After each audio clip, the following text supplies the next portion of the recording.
I said, well, this isn't what we agreed on, so the Senate's going to move forward with a forensic audit. Arizona State Senate President Karen Fann is the initiator of the Maricopa County 2020 election audit. I've gotten death threats, got an envelope with white powder in it. The more questions we ask, the more they keep trying to sidestep. In this exclusive interview, she reveals what media isn't saying about the audit and what the future might hold. If there was something that was done inappropriately, if it was done criminally, I'm going to turn it over to the Attorney General's office.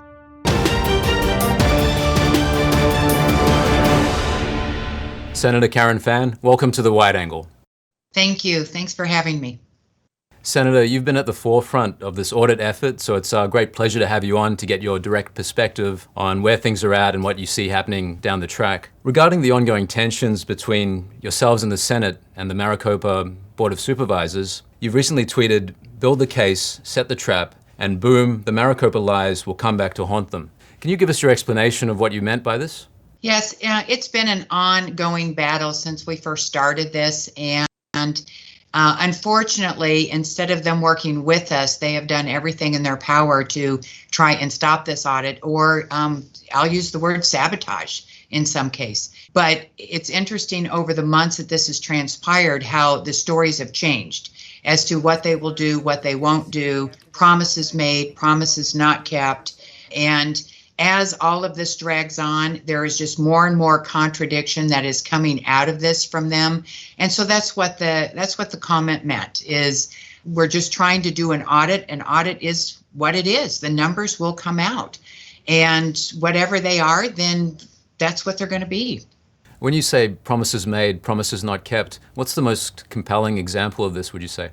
Well, when this all first started, right after the very beginning, the first week, at the end of the election week, I actually contacted all 5 of the supervisors and said, you know what, there's a lot of chatter out there, emails, Twitter, blogs, talking about how there's problems with this election. And this is not the first time. They had problems with the 2018 election as well. The Board of Supervisors even came to me and said, we're going to hire somebody to watch over the recorder because there were so many problems. And I said, look, we need to get ahead of this. And they said, Karen, you bet, we're 100% behind this with you. And we'll be glad to do it, that we can do a much bigger count in the audit rather than the minimum. And then there were some lawsuits filed by outside people. Then they said, oh, we cannot do this while the lawsuits are going on because we don't want to be charged with tampering with evidence. I said, I get it. About a month later, those lawsuits were all dismissed. And then I reached back out to them again, and they said, oh, well, no, we can't do any more of an audit because we can only do what the legislature authorizes us to do. And I said, well, you actually do have the power, but if you do, if you think you don't, then we'll give you that. So we set up a judicial committee hearing on a Monday morning, and I said, Supervisor Hickman, I said, please be aware, at the end of that hearing, the judicial chair is going to have 2 subpoenas drafted for discussion and possible approval by the committee to issue subpoenas for doing this, which will give you the authority. And this was all talked about, discussed, choreographed the week before. Supervisor Hickman knew full well that's what it was. I even said, if you don't want to be on here when this happens, then feel free to sign off. And he said, that's great. Well, they issued the subpoenas, giving them the authority to do this. And the next morning, he goes before the media and says, I felt like I was slapped in the face. I had no idea this was coming. Well, there was lie number 1. Well, it was probably more than lie number 1. So it's just been stuff that's been going on. Then they sued us because they said, oh, the Senate doesn't have the authority to issue subpoenas. So that took another 3 weeks. Then the courts came back and said, yes, they do. And this has been a nonstop all the way through. They have refused to comply with the subpoenas on a number of issues. They have said they'd give us the routers. Then they said they won't because it was tied to security with the deputy sheriffs. And then their latest is, oh no, there were no routers at all. And the list just keeps going on and on. What do you think is going on here, Senator? Why do you think there's this inconsistency between the messages they're sending out and what they're saying to you behind the scenes on some occasions? Well, this is my personal opinion, because it's interesting how they were all 100% behind right from the very beginning. And then they go into an executive session and discuss it with their attorneys and then come out with a totally different tune as to what they're going to do. We had agreed to do a forensic audit with the new chairman that came on board. He went into executive session and said, hey, from day one, I said, let's do this together. Let's do it at your facilities. I don't want the ballots moved. I don't want the machines moved. Let's pick an auditor, a forensic auditor together, and let's just do it. It would have been done months ago. Chairman Sellers, the new chairman, he said, great, that sounds like a great idea, Karen, let's do it. I'll take it to an executive committee. They did. He came back out and said, hey, we're not going to do anything with you, but we're going to do 2 audits.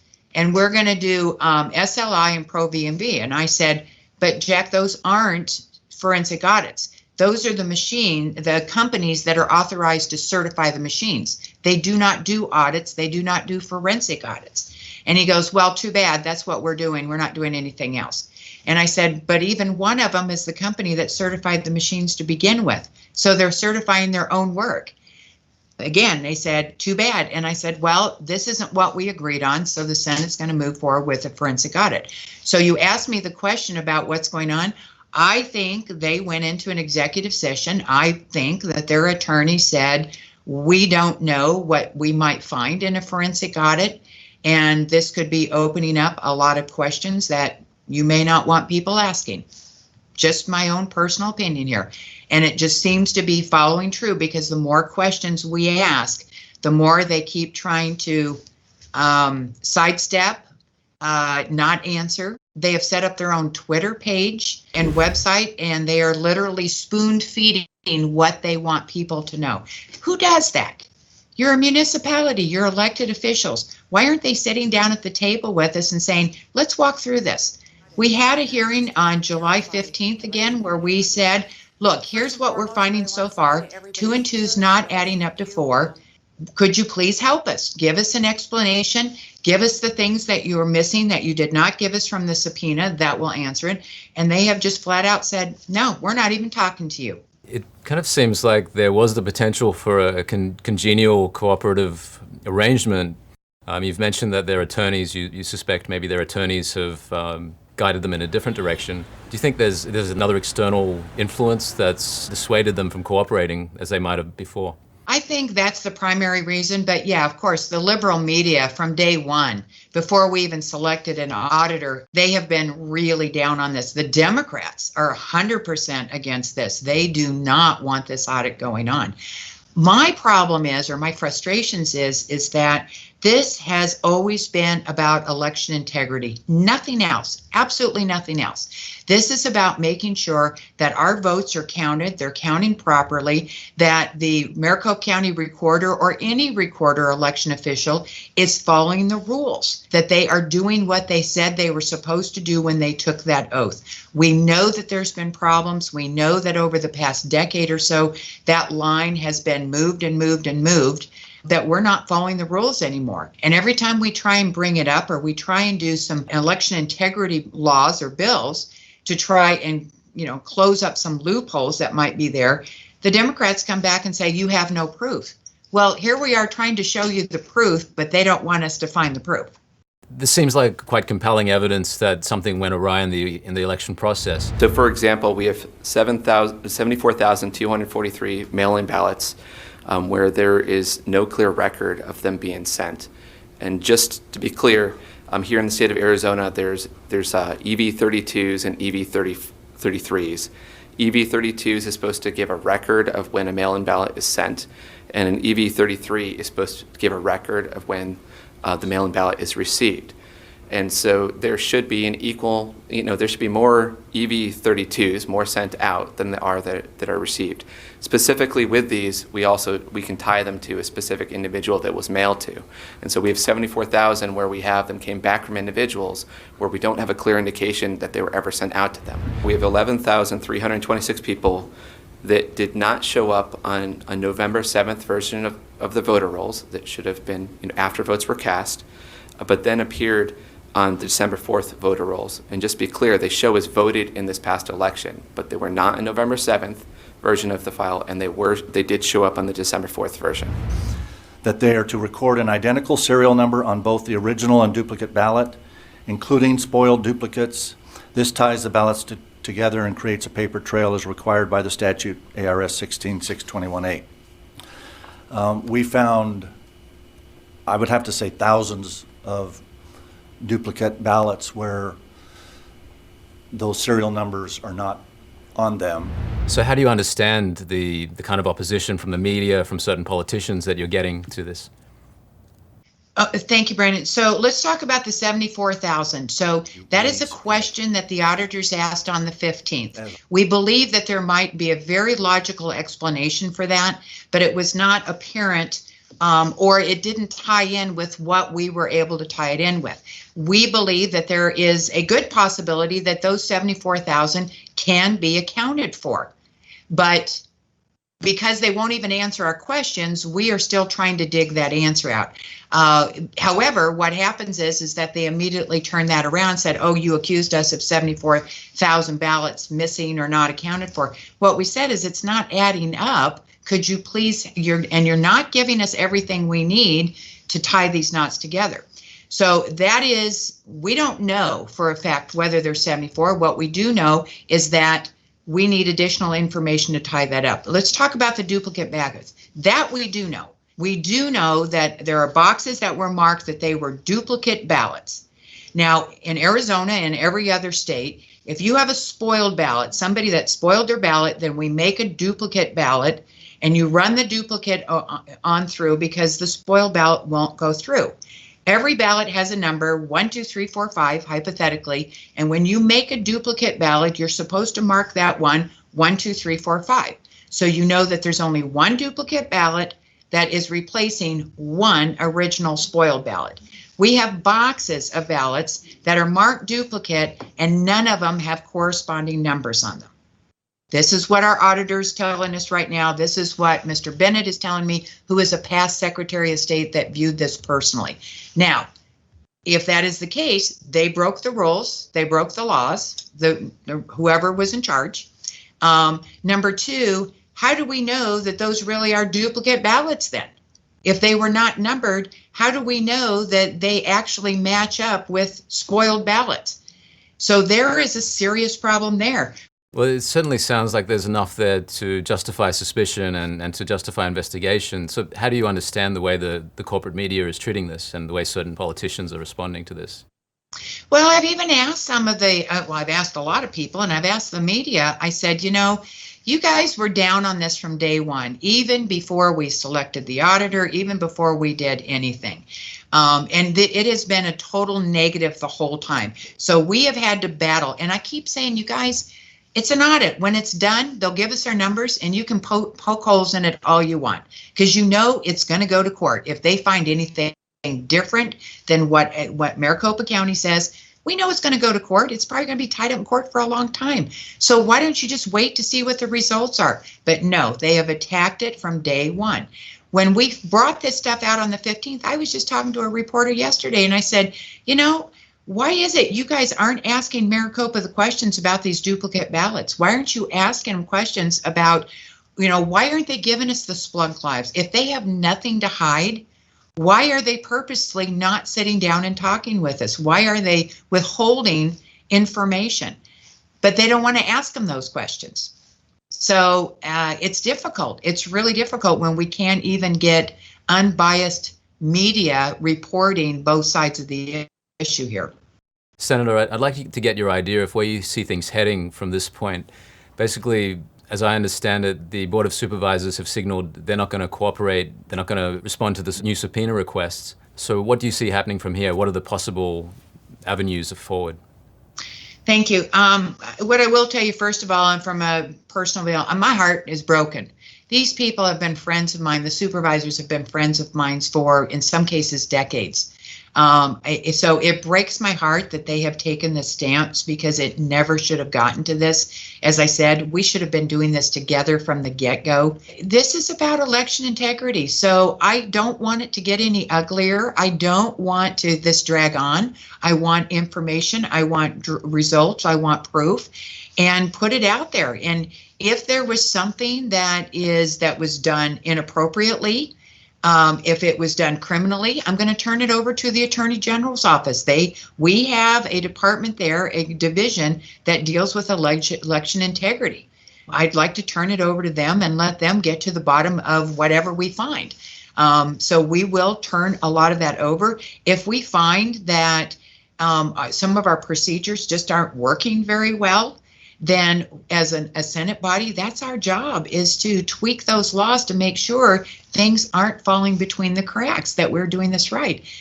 Again, this has been nothing more than just election integrity and answering the questions. We have 45% of the people in Arizona, and I believe that's pretty much across many of the states, that say they do not have any trust and faith in our election process anymore. 45%. That's a lot. It should never be that. And I am so disappointed that the Board of Supervisors isn't listening to those 45% and say, you know what, let's answer your questions. Let's put the confidence back into this system. Let's show you that either we did it right or we had some mistakes and we're going to fix them.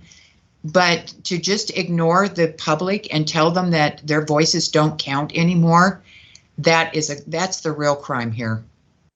And this widespread loss of faith among people in the election process, I think that prompts another question.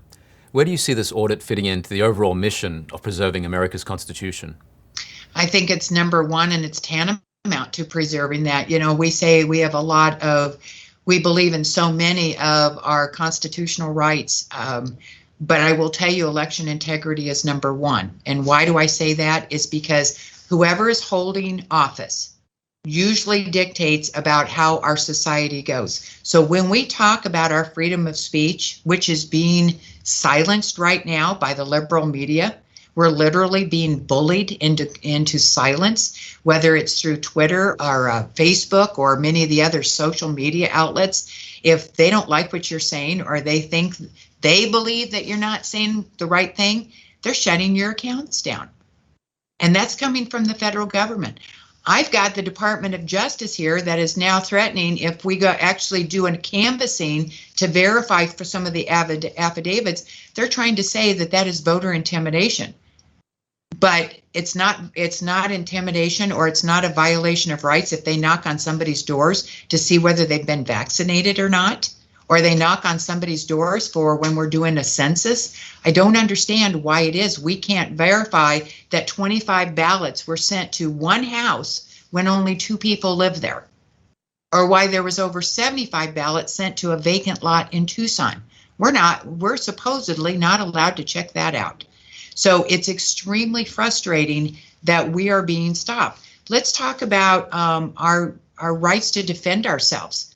Look at who's in the office right now, and they're trying to take away our gun rights. They're trying to shut down our protections of protecting our family. So when I say election integrity is number one, it is number one, whether it's freedom of speech, freedom of religion, rights to bear arms, anything we do, because they're doing exactly what they are trying to do right now, is change our Constitution. Senator, since your official request for the audit in December 2020, it's been a long haul, no doubt, with attacks coming from all quarters. Overall, how do you feel about the direction that the audit has taken? It's been frustrating. That's how I feel. The fact that they wouldn't work with us and do it at their facilities. We literally had to move 2.1 million ballots into our state fairgrounds, the Coliseum, which has cost us and everybody else hundreds of thousands, literally millions of dollars more. Of having to do it this way, just because they did not want to work with us. Just the continual dragging on and the interruptions and as I told you, the media, which doesn't seem to want to report both sides of it. But we're doing it for the right reasons. No matter, I've gotten death threats, got an envelope with white powder in it. I sometimes get emails that have more 4- and 5-letter words strung together than I've ever heard in my life. But that's only about 25% of the emails. The other 75% are saying, we support you. This is important to us, and we support the Arizona audit, and we support everybody sticking our necks out there and trying to do the right thing about election integrity. So somebody has to do it. Somebody has to stand up and say, if we're not following the rules, we have to be following the rules. We cannot just arbitrarily change the rules, the laws. One person making a decision to say, oh, I think we're just going to mail out ballots to everybody, or I think we're just going to extend the deadline for registering to vote because I think that's so, or deciding that instead of checking the ballot signatures, we're not going to check the signatures anymore. Remember, we got to where we are today because of a procedure that we did. Let's talk about those envelopes. When we have mail-in ballots, a lot of people are now saying don't do mail-in ballots anymore because the rules are being broken. You know, you're supposed to request a ballot, not just arbitrarily have one sent to you. You are supposed to fill it out a certain way in the bubbles, not what Mr. Fontes says is, oh, if you make a mistake, put an X through it and just fill in another bubble. You're supposed to put it in the envelope, sign your signature there. And now they say, oh, well, if your signature isn't there, we're not going to worry about that either. So it's no wonder that people are saying, let's not do mail-in ballots anymore if they're not even going to follow the rules that were put into place to make sure that mail-in ballots are secure. So I'd hate to see us go away from that. We have a lot of senior citizens who physically are not able to go stand in line for 2 weeks. But by George, we better be following the rules if we're going to do these things. What would you say the best outcome would be for this audit?